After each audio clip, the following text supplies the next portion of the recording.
오늘 여러분 사도행전 3장, 여러분 사도행전은 어떤 성경인지 알고 계시죠? 성령 받은 사도들이 이제 하나님의 말씀을 가지고 일하는, 곳곳마다 가서 예수의 복음을 전달하는 이야기가 담겨 있죠.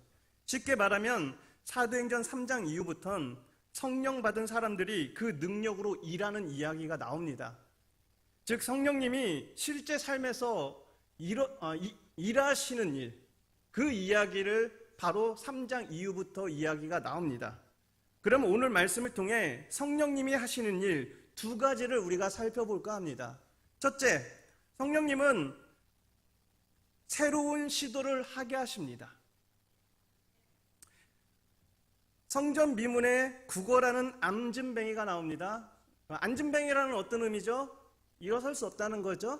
우리는 길거리를 걸어가다 보면 간혹 이런 분을 만나기도 해요. 그래서 지나가다가 이분들을 그냥 한번 훌쩍 딱 보고 지나가기도 하고, 또한 이 사람이 불쌍해서 가까이 다가가서 얼마 드리고 가기도 합니다. 오늘 본문의 앉은뱅이도 이렇게 날마다 누군가의 도움이 필요해서 누군가의 도움을 받아 성전 문 앞에서 구걸을 했습니다. 이런 점에서 베드로와 요한은 성령 받기 이전에도 이들을 보았을 것입니다. 이 사람을 보았을 것입니다. 그런데 베드로와 요한이 성령이 충만하자 이들의 생각이 바뀌었어요. 그들은 앉은뱅이를 보고 자신에게 돈을 달라고 구걸을 하자 베드로와 요한은 그들의 생각에 이런 생각이 들었어요. 이 사람을 일으켜야겠다? 평소에는 이 생각을 하지 않았어요. 평소 같으면 그냥 지나갔거나 아니면 도와줬을 거죠. 그런데 성령이 충만하자 베드로와 요한은 이 사람 일으켜야겠다 라는 생각을 하게 되었어요. 그들은 하나님의 영이 임하자 은과 금은 내게 없지만 내게 있는 것으로 너에게 주겠다. 나사렛 예수 그리스도의 이름으로 일어나 걸어라. 그러자 성경은 이렇게 얘기합니다. 그들이 손을 잡아 그를 일으키죠. 그러자 앉은뱅이가 그 발에 힘이 들어갔대요. 그리고 걷기도 하고 심지어는 뛰기도 했대요. 그리고 하나님을 찬양했습니다. 할렐루야. 이게 오늘 본문에 대한 이야기입니다. 베드로는요, 예수 이름으로 걸으라는 새로운 시도를 하기 시작했어요. 그가 그렇게 할 수 있었던 이유가 뭘까요? 그의 마음속에, 그의 마음에 성령이 함께 하셨기 때문이에요. 그것도 어떻게 해요? 충만하게. 성령이 충만하자 그는 지금까지 생각하지 못했던 것들을 생각하기 시작했어요. 그래서 새로운 것을 시도하기 시작했죠. 여러분 지금 삶에 안주하고 계십니까? 혹시 힘들다, 안 된다, 불평만 하고 계십니까? 세상 모든 짐 자기가 다 들고 있는 것처럼 느껴지십니까? 그렇다면 성령의 충만함을 받으십시오. 왜냐하면 성령이 임하면 그동안 보지 못했던 것을 보게 됩니다. 성령이 충만하면 새로운 것을 시도하게 됩니다. 왜요? 지금까지 내가 보지 못했던 것을 보고 경험하기 때문에. 그래서 시도하는 거예요. 우리 말씀 한 구절 찾아볼까요? 사도행전 1장 8절, 바로 앞장이죠. 사도행전 1장 8절 말씀입니다. 여러분이 잘 알고 있는 말씀이죠. 암송하고 또 하죠. 우리 다 같이 이 말씀 하나님께 올려드리겠습니다. 오직 성령이 너희에게 임하시면 너희가 권능을 받고 예루살렘과 온 유대와 사마리아와 땅끝까지 이르러 내 증인이 되리라 하시니라. 이 말씀을 보면 성령이 임하시면 권능을 받고 어떻게 된다고요? 어디에서 증인이 된다고요? 예루살렘, 온 유대, 사마리아와 땅끝까지 가서 증인이 된다는 거예요. 즉 성령님이 임하시면은요, 지금까지 우리는 할 수 없다고 생각했던 그 생각에 머물렀던 이 생각을 박차고 나가 예루살렘, 유대, 사마리아 땅 끝까지 가게 된다는 거예요. 그래서 예수를 증언한다는 거예요. 다시 말해 지금까지 엄두도 못했던 도전을 하게 한다는 겁니다. 사도행전 10장을 보면 이 베드로에 대한 이야기가 나오거든요. 베드로의 환상에 대한 이야기가 나옵니다. 당시 베드로는요, 유대인들에게만 복음을 전했어요. 어떻게 보면 그는 유대인들에게만 복음을 전하는 보수적인 신앙을 갖고 있었던 것 같습니다. 환상 가운데 보자기가 내려와요, 하늘에서. 근데 그 보자기 안을 딱 들여다보니까 그 보자기에 유대인들이 먹지 못하는 음식, 그런 동물들이 있었어요. 그러니까 이 베드로는 그냥 그렇게 생각했죠. 아, 이거 먹지 못하는 거구나. 근데 어느 한 음성이 말하죠. 그거를 잡아 먹으라고 한 거예요. 그때 베드로가 아니 이렇게 속된 걸 어떻게 먹어요? 라고 말하죠. 그러니까 그 음성이 이렇게 말합니다. 아니 하나님께서 깨끗게 하신 걸 네가 속되다고 왜 말하냐? 먹어라. 베드로는 그 꾸중을 듣고 그 깨달은 후에 성령님이 그에게 이방인 고넬료를 만나게 하십니다. 그리고 베드로는 그에게 복음을 전하죠. 즉 성령님이 지금까지 할 수 없다는 그런 생각에 머무르지 않고 이제는 할 수 있다. 네가 복음을 전할 수 있다. 그것을 시도하게 하신 겁니다. 에스겔 37장에도 같은 맥락의 이야기가 나오죠. 여러분 에스겔 37장 마른 뼈의 환상 아시죠? 마른 뼈를 보여주세요, 하나님이. 그리고 이 에스겔에게 말하죠. 저기에 생기야 들어가라고 외치라고. 그래서 에스겔이 생기야 들어가라 하니까 그 뼈 속에 생기가 들어가서 뼈가 붙고 살이 붙고, 성경은 이렇게 증거합니다. 큰 군대를 이루었다. 여러분 이게 무슨 얘기예요? 우리가 지금 보았을 때 마른 뼈와 같은 상황이 일지라도 하나님의 성령의 능력이 들어가면 그곳에 큰 군대가 된다는 것입니다. 이것이 마른 뼈의 환상에 대한 비유죠. 쉽게 말하면 나는 할 수 없습니다. 여러분 할 수 있어요? 나는 할 수 없어요. 하지만 성령이 임하시면 모든 것이 가능합니다. 성령님은요, 우리에게 자꾸만 새로운 것을 시도하게 하세요. 그것이 본질이에요. 여러분 기독교를 프론티어 정신이라고 표현하거든요. 개척 정신. 자꾸만 만들어내잖아요. 창조해내잖아요. 왜 그럴까요? 바로 이 이유 때문에 그래요. 성령님이 우리 안에 들어오시면요, 가만히 있지 않게 하거든요. 우리가 자꾸 움직이게 해요. 먼저요, 생각을 바꿔주십니다. 여러분의 생각, 기존에 여러분이 갖고 있었던 잘못된 생각, 지금 고정관념, 편견에 사로잡힌 생각들을 다 내려놓게 하세요. 그리고 새로운 생각을 우리에게 부어주세요. 그리고 보게 하시거든요. 그리고 그것을 향해 나아가게 하세요. 그래서 새로운 시도를 하게 하십니다. 그것이 성령님께서 우리에게 주시는 힘이에요. 여러분 한계와 목표의 차이를 아세요? 한계와 목표. 한계는요, 좌절의 선이에요. 목표는 소망의 선입니다. 성령님은 바로 우리에게 목표를 주세요. 근데 반대로 사단은 우리에게 한계를 줘요. 한계에 대한 생각을 줍니다. 그래서 거기까지가 네 한계야. 야, 니까지 이렇게 뭘 한다고 그래. 야, 너 뭘 할 수 있어? 아무것도 못해 너. 네 주제에 뭘 한다고 그래. 자꾸만 사단은 우리에게 그 한계에 머물도록 만들어요. 할 수 없다고. 너 같은 건 할 수 없다라고 표현해요. 이것이 사단이 주는 생각입니다. 몇 년 전 제가 다이어트를 하려고 했습니다. 이번 주도 제가 다이어트를 했는데요. 3일 굶었습니다. 살 빠진 것처럼 보입니까? 영 없는데 5kg 빠졌어요. 예, 굶어서 3일 굶어서 5kg 뺐습니다. 제가 빼고 싶어서 뺀 것은 아니고요. 허리가 아파서 살을 빼야 돼서 어쩔 수 없이 뺐는데, 제가 한 10년 전인가요? 똑같이 이제 그 당시에도 다이어트를 하려고 이제 고민을 하다가 이제 운동을 했습니다. 제가 운동 징그럽게 싫어하거든요. 운동 진짜 징그럽게 싫어하는데 그래도 운동을 했어요. 근데 제가 다이어트를 하려다 보니까 무엇을 갖고 운동할까 집에서 생각해 보니까 줄넘기가 있더라고요. 제가 작년 11월에도 이 예화를 얘기를 했었던 것 같아요. 알고 계신 분도 있을 거예요 아마. 제가 초등학교 때 30살이 될 때까지 줄넘기를 하나 이상 넘지 못했어요. 믿으세요? 안 믿으시죠? 그때도 제가 이 이야기를 했는데 나한테 몇 분이 찾아오셔서 목사님 진짜예요?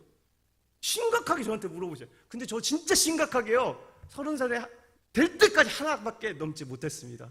할렐루야. 진짜예요. 제가 줄넘기 하나 넘지 못했는데, 그런데 이제 그런 내가 이제 학교 다니면 줄넘기 하기 싫어갖고 피해만 다녔어요. 막 피해 다녔죠. 그러다가 이제 다이어트를 하려다 보니까 이제 줄넘기를 잡았습니다. 그러니까 어차피 집에서 다른 사람 안 보잖아요. 쪽팔릴 일도 없잖아요. 그래서 했어요.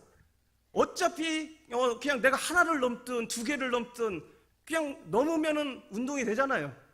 그죠? 계속 걸려도 운동은 되니까. 그래서 3개만 넘자. 그냥 단순하게 생각했어요. 저는 줄넘기를 잘하고 싶은 마음이 추워도 없었어요. 그냥 운동하고 싶었어요. 그래서 운동하고자 해서 딱 했죠. 막 줄넘기를 넘치는데 막 10분 동안 하니까 몇 개 넘었을까요? 예, 1개예요. 계속 1개에 부닥쳤어요. 역시 나는 안 되는 거구나. 나는 1개밖에 못 넘는구나. 이런 생각을 했습니다. 그렇게 시도하다가 20분이 지났습니다. 기적이 일어났어요. 줄넘기를 5개 넘었습니다. 할렐루야. 저한테는 기적이었어요. 여러분은 그냥 웃을지 모르겠지만 저는 그 당시 심각했어요. 정말 5개. 제가 태어나서 5개를 넘으리라고는 상상도 못했어요. 왜냐하면 30살 넘을 때까지 저는 1개밖에 넘지 못한다고 생각했거든요. 그런데 기적은 거기서 멈추지 않았습니다. 기적은 계속되었어요. 첫째 날 10개, 둘째 날 20개, 셋째 날 60개, 일주일이 지나 160개를 넘었습니다. 할렐루야! 저는 기적을 경험했어요. 여러분 이런 기적을 경험해 보셨습니까? 아멘. 경험해 보신 분도 있네요. 저는 진짜 이게 저한테는 기적이었어요.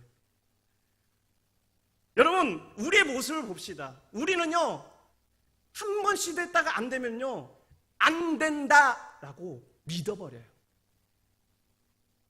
그 믿음이 계속이 되면은요 그 사람의 고정관념이 됩니다. 그때부터 그 사람은 아무것도 할 수 없어요. 더 이상 이거에 대해서 포기합니다. 그래서 우리는 이렇게 믿고 살아가요. 나는 줄넘기 하나밖에 못 넘는구나. 잘못된 믿음을 붙들고 살아갑니다.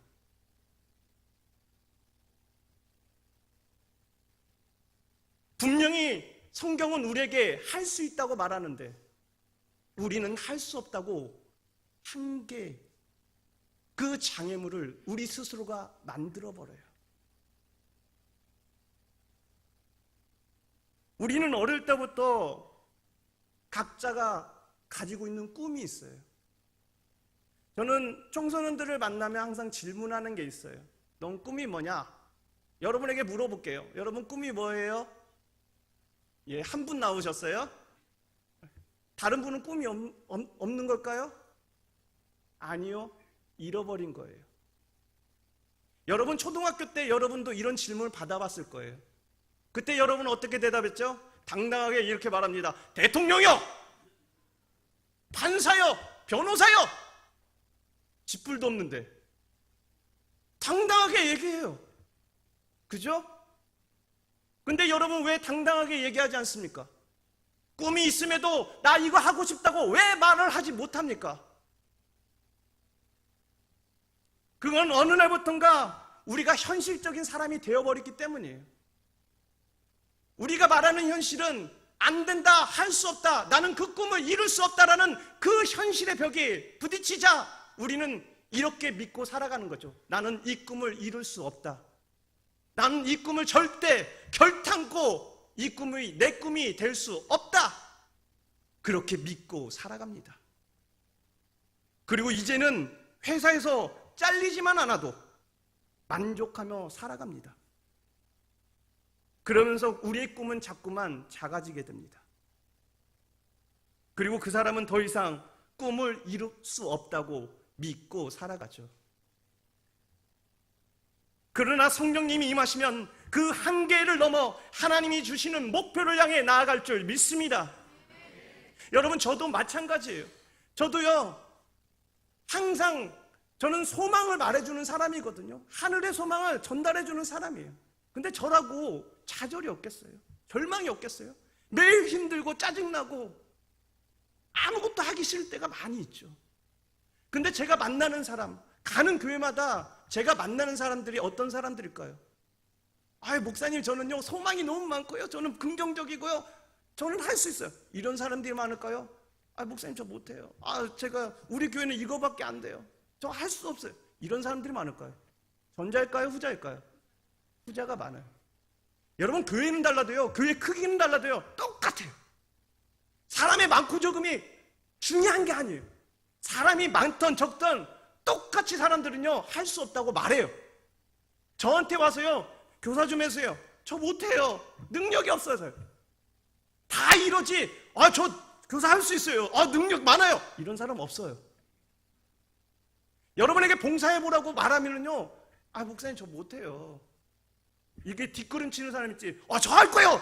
전투적으로 오는 사람은 없어요. 제가 한 분도 못 만났어요. 20년 동안 사역하면서 한 분도 못 만났어요. 제가 달개고 소망을 심어줘서 그것을 하게끔 만들어주죠. 여러분, 나는 약해요. 여러분 믿으세요? 여러분 약해요. 그러니까 우리는 항상 할 수 없다고 부정적인 생각하죠. 나는 약합니다. 이거 인정하셔야 돼요. 우리는 죄인이기 때문에 약할 수밖에 없어요. 믿으세요? 여러분 이거 인정하지 않으면 이건 지금 잘못된 믿음 믿고 살아갈 수밖에 없어요. 그런데요, 성령님이 나와 함께 하시면 할 수 있습니다. 내게 능력 주신 자 안에서 내가 모든 것을 할 수 있느니라. 성경 우리에게 이렇게 내게 능력 주신 자 안에서 내가 할 수 있다고요. 나는 할 수 없지만 주님이 나와 함께 하시면 그 모든 것 능히 감당할 줄 확신합니다. 여러분의 삶에 혹시 지쳐 있습니까? 지금 짜증납니까? 마음고한데 나는 할 수 없다고 그 자리에 머물러 계십니까? 그렇다면 성령의 충만함을 받으시길 소원합니다. 성령의 능력으로 다시금 소망을 향해, 목표를 향해 전진하는 믿음의 사람들이 되시길 소원합니다. 여러분, 이거 기억하세요. 그리스도인들의 힘은 하늘에서부터 온다는 사실을, 이거 결코 잊지 마세요. 내 힘 아니에요. 여러분, 세상 살아가는 또 내 힘으로 살아가는 거 아니에요. 하나님께서 주시는 힘으로 살아가는 거지. 성령님이 여러분에게 힘을 주십니다. 믿으세요? 그 믿음만큼 붙들고 살아가세요. 그리고 예수 전하세요. 삶으로, 입으로 전하시면 돼요. 그게 여러분 진짜 크리스찬 아닙니까? 여러분 당당하게 살아가셨으면 좋겠어요. 우리 곁에 성령님이 계시는데 왜 주눅들어 계십니까? 왜 힘들어 하십니까? 우리 힘낼 수 있습니다. 기억하십시오. 힘들 때마다 성령 충만 받게 해달라고 기도하시고, 말씀을 통해서 성령 충만 받게 해달라고 말씀 읽으십시오. 찬양하시면서 성령 충만 받게 해달라고 하나님께 외치십시오. 그럴 때 주님께서 여러분과 함께 하실 것입니다. 두 번째, 성령님은요, 예수님의 이름을 통해 일하십니다. 믿으십니까? 베드로는 그 안진뱅이가 나은 이유에 대해서 이렇게 표현합니다. 우리 오늘 말씀 읽지 않았지만 16절 말씀 같이 한번 읽어볼까요? 사도행전 3장 16절.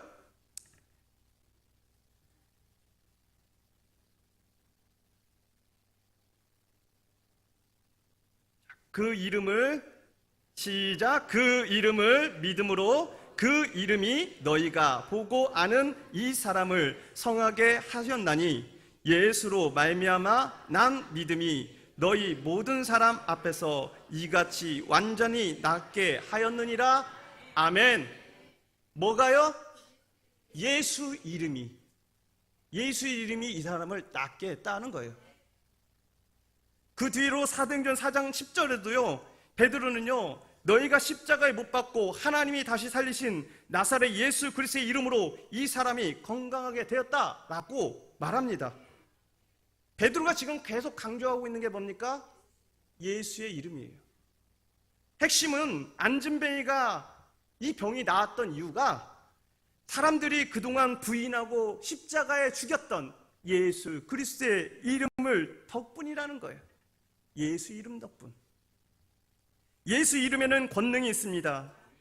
너희가 내 이름으로 무엇을 구하든지 내가 시행하겠다. 너희로 믿고 그 이름에 힘입어 생명을 얻게 하려 함이라. 주 예수 그리스도의 이름과 우리 하나님의 성령 안에서 씻음과 거룩함과 의롭다 하심을 얻었느니라. 누구든지 주의 이름을 부르는 자는 구원을 얻으리라. 할렐루야. 여러분, 성령님은 우리에게 예수 이름을 부르게 하십니다. 베드로는 은과 금은 내게 없다. 그러나 내게 있는 것 단 하나, 나사렛 예수 그리스도의 이름으로 일어나 걸어라. 그는 예수 그리스도의 이름으로 선포합니다. 그러자 이 안진뱅이가 벌떡 일어납니다. 또한 베드로는 공회에서 풀려나와 동료들과 이렇게 기도하기도 했습니다. 표적과 기사가 예수 이름으로 이루어지게 하소서. 베드로는 예수의 이름의 능력을 알고 있었습니다. 여러분, 예수의 이름을 부른다는 것은요, 주님과 함께하면 난 무엇이든지 할 수 있습니다. 믿음의 선포예요. 예수 이름으로 일어나 걸어라. 뭐예요? 주님이 나와 함께 하시면 저 일어날 수 있어요. 이거 믿음의 선포예요. 여러분의 삶 속에서도 우리가 이 믿음을 가지고 예수 이름을 외쳤을 때 여러분의 삶에 놀라운 역사가 일어날 줄 믿습니다. 중요한 것은 여러분, 이 예수의 이름은 예수를 전하기 위해서 하나님께서 주시는 능력이라는 사실을 여러분 기억하세요. 이걸 잘못 사용하시는 분들도 있어요. 분명히요. 그런데 분명히 말하지만 예수의 이름은요, 예수를 전하기 위한 목적으로 사용하시라는 거예요.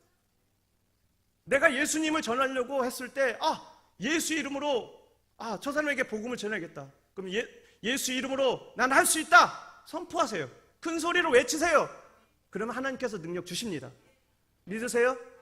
여러분, 높은 분의 그 이름, 그 이름의 능력 여러분까지 이해하시겠습니까?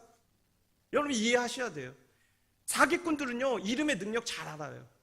신기하게도요, 우리보다 이름의 능력을 잘 압니다. 2014년 실제 일어났던 일입니다. 뉴스에서 나온 사건입니다. 50대 남성이었어요. 이 사람이요, 청와대 이재만 씨가 취직시켜주라고 했다고 이 대우건설에 가서요, 이력서를 냈어요. 이 사람이 이렇게 말했거든요. 청와대 총무 비서관이 보낸 조뭐뭐뭐 장로입니다. 그리고 자신이 신학대학 석사와 H대학 겸임 교수까지 했다고 가짜 원서를 써가지고 대우건설에 원서를 넣었어요. 근데 통과가 됐어요. 그래서 1년 동안 부장급으로 일했어요. 실제 일이에요. 그리고 나서 똑같은 수법으로 KT에다가 이와 똑같은 수법으로 이력서를 넣었는데 좀 이상하게 생각한 직원이 계속 이제 추적하다 보니까 이제 꼬리가 잡힌 거죠. 여러분, 황당하지 않습니까? 아니, 사기꾼들도 이렇게 높은 사람의 능력을 알아요. 이름의 능력을 알아요. 어떤 사람은요, 자신이 김대중 대통령 비자금 만들어줬다고 현금을 주면 미국 채권과 금괴로 바꿔 관리해주겠다고 해서 1억을 사기친 사람도 있어요. 여러분, 사기칠 때 이 사람들은 수법이 뭐예요? 높은 사람 이름 대요. 나 청와대에서 왔는데 청와대 누가 했는데 높은 사람의 이름의 능력을 알아요. 우리는 높은 사람의 이름만 들으면 덜덜덜덜덜덜덜 떨어요. 무서워져. 하물며 사람의 삶 속에서도 그 이름의 능력이 있는데, 하늘에 계신 예수 그리스도의 이름의 능력이 없겠습니까? 여러분, 우리는 예수 이름을 믿는 존재입니다. 믿으십니까? 우리는 원래 약한 존재예요. 다시 얘기하겠지만 나는 약합니다. 여기 종이가 있어요. 이 종이를 제가 이렇게 하면 구겨지거나 찢어져요. 약하죠? 이게 우리의 모습이에요. 그러나 우리 뒤에 벽돌이 있으면 어떻게 될까요? 아무리 내가 이렇게 해도 이 종이는 뚫리지 않습니다. 왜요? 뒤에 벽돌이 받쳐주고 있기 때문에. 나는 약합니다. 그러나 내 뒤에서 예수님이 벽돌처럼 나를 붙들고 계시면 그 어떤 것도 이겨낼 수 있습니다. 믿으십니까? 여러분, 내가 약하다는 것을 인정하시고 주님께서 여러분과 함께 하실 때 능력이 될 수 있다는 사실을 기억하십시오.